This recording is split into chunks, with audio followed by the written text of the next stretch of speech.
कांग्रेस नेता की गोली मारकर हत्या। हरियाणा कांग्रेस के प्रदेश प्रवक्ता फरीदाबाद निवासी विकास चौधरी की सुबह के समय गोली मारकर हत्या कर दी गई। विकास चौधरी कांग्रेस के प्रवक्ता थे और सुबह के समय अपनी फॉर्च्यूनर गाड़ी में जा रहे थे। जिम के बाहर जैसे ही गाड़ी रुकी उसी समय दो हमलावरों ने 12 गोलियां चलाकर उनकी हत्या कर दी। इस मामले की पुलिस जाँच कर रही है। कांग्रेस के प्रदेश अध्यक्ष अशोक तंवर ने इस मामले की आलोचना की है।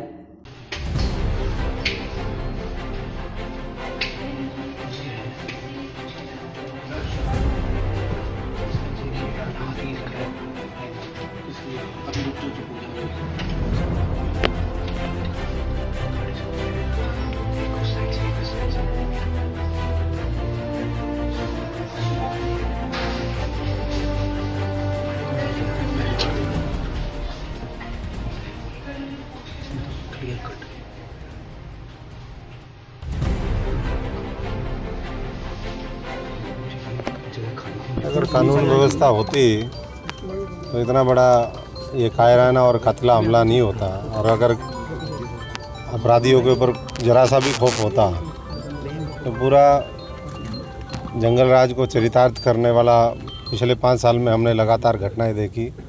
यहाँ भी पिछले 4 दिन के अंदर 3 बड़ी घटनाएं हुई इसी तरीके की। कहीं सोनीपत की बात हो, वहाँ 15 घटनाएं घटी। रोहतक में कोई ऐसा शहर नहीं हरियाणा का जहाँ इस तरह का मामला ना हो। अभी तो बाकी चीज़ें सारी सामने आएंगी। हमारे एक मजबूत साथी आज हमारे बीच में नहीं रहे। हम तो सर कांग्रेस के लिए परिवार को हौसला देने के लिए और सांत्वना देने के लिए सब साथी यहाँ पर खड़े हैं। क्षति तो बड़ी है और मैं समझता हूँ कि अब पुलिस प्रशासन को, सरकार को ये कब तक इसी तरीके से कोल्ड ब्लडेड मर्डर देखती रहेगी। क्या ये राजनीतिक हत्या है? क्या ये राजनीतिक हत्या है? देखिए, ये तो सारी चीज़ें अब सामने निकल कर के आएगी। अब हमारे राजनीतिक साथी थे, संभावनाएं कुछ भी हो सकती है, और इस तरीके से हुआ है वो पूरा बहुत प्लानिंग के साथ ये हुआ है। और इस तरीके का मैं समझता हूँ कि दिन पर दिन अपराध बढ़ते जा रहे हैं हरियाणा में लगातार। क्या कहेंगे?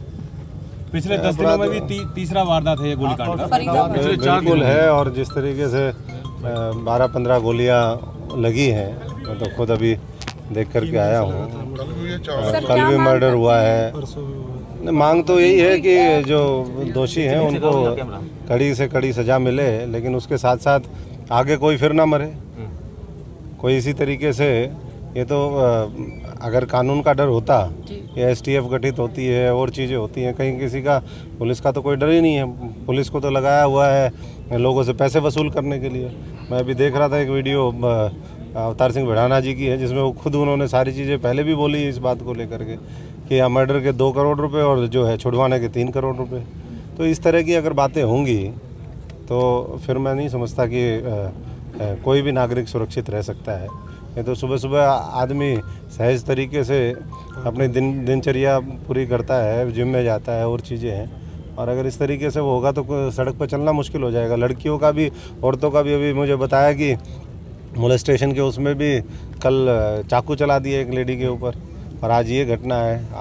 तो पूरे प्रदेश के अंदर। विकास चौधरी जी बड़े नेता थे, तो जब बड़े नेता पर हमलावरों ने बेखौफ हत्या को अंजाम दिया तो आम आदमी कितना सुरक्षित? आम आदमी बिल्कुल सुरक्षित नहीं है। ये तो हम आज से नहीं, पहले से कह रहे हैं। पिछले इस सरकार ने 5 साल इसी तरीके से निकाल दिए, अपराधियों को संरक्षण देने में, हरियाणा को जलवाने में, हरियाणा को बर्बाद करने में। और अगर अब भी नहीं जागी तो फिर जनता ने देखना है किस तरीके। वो तो जनता को सड़कों के ऊपर आना है। कोई एजेंसी इसकी जांच करे? वो तो जो भी उपयुक्त जांच एजेंसी है उसका मैं समझता हूँ कि उसके माध्यम से सरकार को करवाना चाहिए, चाहे वो CBI हो, चाहे वो प्रदेश की एजेंसीज हो। तो सुबह उनको लाया गया था। हमारे डॉक्टर ने अपनी भरपूर कोशिश करी, पूरी टीम आ गई थी, लेकिन गोलियाँ काफ़ी ज़्यादा थी और इस वजह से हम उनको बचा नहीं पाए। अभी हमने उनको BK भेज दिया है। देखिए, वैसे तो पोस्टमार्टम में निकल कर आएगा, लेकिन 10 से ज़्यादा गोलियाँ हैं जो अभी हमें दिखी हैं। बाकी पोस्टमार्टम रिपोर्ट बताएगी। देश और दुनिया की तमाम खबरों को जानने के लिए सब्सक्राइब करें हमारे न्यूज़ बाजार चैनल को। साथ ही हर एक अपडेट से जुड़े रहने के लिए बेल आइकन को दबाना ना भूलें।